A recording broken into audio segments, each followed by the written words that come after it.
আসসালামু আলাইকুম। আমি ডাক্তার মতিউর বলছি। আশা করি আপনারা সবাই ভালো আছেন। তো আজকে আমি হোমিওপ্যাথি চিকিৎসা যে একটা সুনির্দিষ্ট চিকিৎসা বিজ্ঞান এবং এখানে প্রত্যেকটা রোগের ক্ষেত্রে সুনির্দিষ্ট ওষুধ সুনির্দিষ্ট রোগের জন্য কিভাবে কাজ করে সংক্ষিপ্তভাবে এটা বুঝিয়ে দেওয়ার চেষ্টা করব। যে আসলে এখানে যে গড়পড়তা কোনো চিকিৎসা হয় না, আমভাবে কোনো চিকিৎসা হয় না। আমরা প্রত্যেকটা পেশেন্টকে সুনির্দিষ্টভাবে আলাদাভাবে ডিফাইন করি এবং প্রত্যেকটা পেশেন্টের জন্য আলাদাভাবে মেডিসিন নির্বাচন করি। এই কারণে এখানে আরোগ্যটাও হয় খুব সুন্দর এবং একেবারে উপসর্গবিহীন আরোগ্য। তো প্রথমেই এখানে বলা যায়, যেমন আমার চেম্বারে 5টা জ্বরের রোগী আসলো। এই 5টা জ্বরের রোগীকে আমি কখনোই একই মেডিসিন দিতে পারি না, অথবা ভালো হোমিওপ্যাথ যারা আছে তারা কখনো একটা মেডিসিন দিয়ে 5টা জ্বরের রোগীকে চিকিৎসা করতে পারে না। এর কারণটা কি? এর কারণটা হলো 5টা জ্বরের রোগীর জ্বরের বৈশিষ্ট্য এবং কারণ ভিন্ন ভিন্ন। এই যে রোগের কারণ ভিন্নতার কারণে আমাদের মেডিসিন গ্রুপ পরিবর্তন হয়ে যায় এবং রোগের বৈশিষ্ট্যের ভিন্নতার কারণে আমাদের ওষুধও পরিবর্তন হয়ে যায়। যেমন একজন ব্যক্তি আজকে গোসল করতে গেল পুকুরে, আধা ঘন্টা 1 ঘন্টা সে পুকুরে ডুবাইলো। এখন দেখা গেল যে সচরাচর সে পুকুরে গোসল করে না, অনেক দিন পর গেছে গ্রামের বাড়িতে, অনেকক্ষণ ডুবাইছে, গোসল করছে, তার বেশ বিকালবেলায় বা সন্ধ্যার পর জ্বর শুরু হয়ে গেল। তো এই যে তার জ্বরের একটা কারণ, তাকে আমরা একটা গ্রুপের মেডিসিন দিব তার চিকিৎসার জন্য। আরেকটা জ্বরের পেশেন্ট বলতেছে যে তার বাচ্চা নিয়ে আসছে, বাচ্চাটাকে কুকুর দৌড়ানি দিছে। এখন কুকুর দেখে বাচ্চা খুব ভয় পেয়ে গেছে। বাচ্চা ভয় পাওয়াতে বাচ্চার সকালবেলা এই ঘটনা ঘটছে, বিকালবেলা বাচ্চার প্রচণ্ড মাত্রা জ্বর। এই যে এখানে কারণের ভিন্নতার কারণে যে জ্বর উঠছে, একজনে পানিতে অতিরিক্ত সময় নিয়ে গোসল করছে, জ্বর উঠছে, তাকে এক ধরনের ওষুধ দিলাম। একটা বাচ্চা কুকুরকে ভয় পেয়েছে, অথবা গরু দৌড়ানি দিল, বড় গরুর দেখে ভয় পাইলো, এই কারণে জ্বর উঠছে, তার আবার আরেকটা গ্রুপের মেডিসিন দিতে হলো এবং সে আল্লাহর রহমতে সুন্দর কির হয়ে গেল। আরেকজন আসলো কি, শীতের দিনে বিকালবেলা হাঁটতে বেরোছে, খুব ঠান্ডা বাতাস প্রবাহিত হচ্ছে। এই যে খুব ঠান্ডা বাতাসে এফেক্টেড হয়ে রাত্রেবেলা জ্বর শুরু হয়ে গেছে, তাকে আবার আরেক গ্রুপের মেডিসিন দিতে হবে।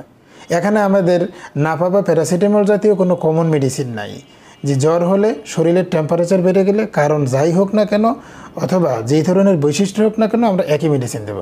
এই ধরনের সুযোগ হোমিওপ্যাথিতে নাই, কারণ এটা অত্যন্ত সুনির্দিষ্ট চিকিৎসা বিজ্ঞান এবং এখানে আমরা কারণগুলোকে খুব গুরুত্বের সহিত দেখি। এখানে আমি যদি যেই ব্যক্তি অতিরিক্ত সময় নিয়ে পুকুরে গোসল করার জন্য জ্বর উঠলো, তাকে যদি আমি ভয় পেয়ে যেই বাচ্চার জ্বর উঠছে ওই গ্রুপের ওষুধ যদি আমি পানিতে গোসল করে জ্বর উঠলো যার তাকে দিই, তার জ্বর কখনো আরোগ্য হবে না। কারণ এটা হলো সুনির্দিষ্ট একটা চিকিৎসা পদ্ধতি এবং প্রত্যেকটা পেশেন্টকে আমরা আলাদা ব্যক্তি হিসেবে ডিফাইন করে থাকি, যে আলাদা পেশেন্ট হিসেবে ডিফাইন করি। আবার আরেকটা জ্বরের রোগী আসলো, এই জ্বরের রোগীর জিজ্ঞাসা করলাম কোনো কারণ আছে কিনা জ্বর ওঠার, বললো যে না, কোনো কারণ নাই, উইথ দ্যাট কজেই তার জ্বর শুরু হয়ে গেছে গতকাল থেকে। তো জ্বরের সিমটম আমরা সাধারণত জিজ্ঞাসা করে থাকি যে তার ফুল বডির টেম্পারেচার কি একই রকম কি না। যে বললো হ্যাঁ, তার পায়ের থেকে মাথা পর্যন্ত একই রকম গরম এবং তার প্রচণ্ড পানির পিপাসা আসে জ্বরে, সে প্রচুর পানি খেতে চায়, হাত পা তেমন কোনো ব্যথা বেদনা করে না, শুয়ে থাকলে খুব আরাম লাগে, তাকে আমরা একটা গ্রুপের মেডিসিন দিব। কিন্তু আরেকটা পেশেন্ট বসে আছে, তার কি কপালের টেম্পারেচার খুব হাই, 104 ডিগ্রি 5 ডিগ্রি জ্বর, কপাল গরম, ফেস গরম এবং বুক পর্যন্ত গরম, তার হাত এবং পা একেবারেই ঠান্ডা অথবা অনেক কম তাপমাত্রা। এই যে দুইটা জ্বরের পেশেন্টের উপসর্গ 2 রকম, একজনের ফুল বডি গরম, আরেকজনের কি অর্ধেক, উপরের দিকে গরম বেশি আর নিচের দিকে একেবারেই ঠান্ডা, তাকে আমরা আবার আরেক গ্রুপের মেডিসিন দিতে হবে। আবার আরেকটা পেশেন্ট আসলো, তার কি, তার এমনিতেই জ্বর শুরু হয়েছে, সেই সাথে তার নাকের পানি আছে, তার কাশি আছে এবং তার সমস্ত শরীর ব্যথা করতেছে, কিন্তু এটা ডেঙ্গু জ্বর বা অন্য জাতীয় জ্বর না, এটা সাধারণ একটা ভাইরাল ডিজিজই, কিন্তু তার বৈশিষ্ট্য হলো তার হাত পা প্রচণ্ড ব্যথা করতেছে এবং কোনো ধরনের পানির পিপাসা নাই। এই যে একটা জ্বরের রোগীর প্রচণ্ড পানির পিপাসা আছে, শরীরে ব্যথা নাই, আর একটা জ্বরের রোগীর একেবারেই পানির পিপাসা নাই কিন্তু তার আবার শরীরে ব্যথা আছে, মেসেজ করে দিলে খুব আরাম লাগে এবং বাবা গো মাগো করে সে চিৎকার করতেছে, তাকে আবার আরেক গ্রুপের মেডিসিন দিতে হবে। এই যে পেশেন্ট টু পেশেন্ট ভেরি করতেছে, যে প্রত্যেকটা পেশেন্টকে আমরা আলাদাভাবে মূল্যায়ন করতেছি, বিধায় কি? বিধায় হোমিওপ্যাথি হলো অত্যন্ত সুন্দর একটা চিকিৎসা বিজ্ঞান, এবং এই জন্যই এখানে বলা হয় যে এটা একটা সুনির্দিষ্ট মেডিকেল সায়েন্স। সুনির্দিষ্ট মেডিসিন, প্রত্যেকটা পেশেন্টের জন্য আমাদের আলাদা আলাদা মেডিসিন আছে।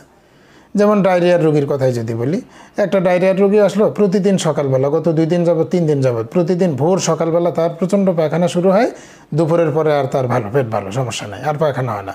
আবার ভোরবেলা শুরু হলো, দুপুর পর্যন্ত তার অবস্থা খারাপ, দুপুরের পরে আবার সে ভালো। তাকে আমাদের একটা গ্রুপের মেডিসিন দিতে হবে।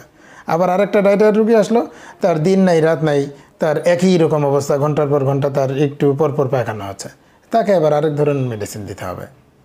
এই যে পেশেন্ট টু পেশেন্ট ভেরি করতেছে তাদের উপসর্গের কারণে, অর্থাৎ প্রত্যেকটা পেশেন্টের উপসর্গের ভিন্নতার কারণে আমাদের ভিন্ন ভিন্ন মেডিসিন চয়েস করা লাগে।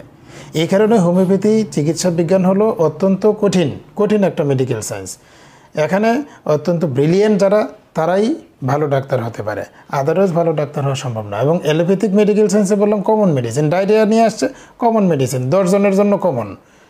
জ্বর নিয়ে আসছে, প্রথম 2 দিন 3 দিনের জন্য সবার জন্য নাপা প্যারাসিটামল কমন। এর পরবর্তীতে যদি জ্বর থাকে তখন পরীক্ষা নিরীক্ষা করে তাদেরকে অ্যান্টিবায়োটিক দেওয়া হবে। কিন্তু আমাদের এখানে প্রথম থেকে শেষ পর্যন্ত প্রত্যেকের জন্য আলাদা আলাদা মেডিসিন। জ্বরের উপসর্গ আমার মিলতে হবে। জ্বরের উপসর্গ, প্রত্যেকটা উপসর্গকে আমরা খুব গুরুত্ব দিয়ে দেখি, কারণ এই সকল উপসর্গের সাথে সাথে আমাদের মেডিসিনও কি ভিন্নতর হতে থাকে। এরকম আরও অনেক উদাহরণ আছে। যেমন দেখা গেল একজন ব্যক্তি আসলো তার টিউমারের জন্য, ওই ব্যক্তির স্বাস্থ্য খুব হ্যাংলা পাতলা, তাকে টিউমারের জন্য আমরা একটা গ্রুপের মেডিসিন দিব। আর একটা রোগী আসলো, তারও টিউমার, তার স্বাস্থ্য খুব মোটা তাজা, খুব হেলদি বাল্কি বডি, তাকে আমরা আবার আরেক গ্রুপের মেডিসিন দিতে হবে। এইভাবে রোগীর স্বতন্ত্র বৈশিষ্ট্য খুঁজে খুঁজে রোগীর জন্য স্বতন্ত্র মেডিসিনও খোঁজা লাগে। এই বিষয়গুলো হোমিওপ্যাথিতে চর্চা হয় বিধায় এটা অত্যন্ত স্পেসিফিক এবং সায়েন্টিফিক একটা মেডিকেল সায়েন্স। এই কারণে এখানে খুব সুন্দর আরোগ্য দেওয়া সম্ভব প্রত্যেকটা পেশেন্টকেই। তো এই ধরনের আরও অনেক সুন্দর সুন্দর বিষয় আছে যেগুলো আমাদের পেশেন্টরা জানে না। এগুলো ধীরে ধীরে আরও অনেক কিছুই বলবো, কারণ অনেকেই অনেক কিছু জানতে চায়, একই কথা পেশেন্টকে বারবার বলা লাগে। তো এই কারণে ইউটিউবে আসা এবং আপনাদের সাথে কেয়ারিং করা, যাতে বিষয়গুলো আপনারা অনুধাবন করতে পারেন, বুঝতে পারেন, এবং আপনারা আরও বেশি বেশি হোমিওপ্যাথি চিকিৎসা নিয়ে আপনাদের স্বাস্থ্য সুরক্ষা করতে পারেন। ঠিক আছে, ধন্যবাদ সবাইকে। আল্লাহ হাফেজ।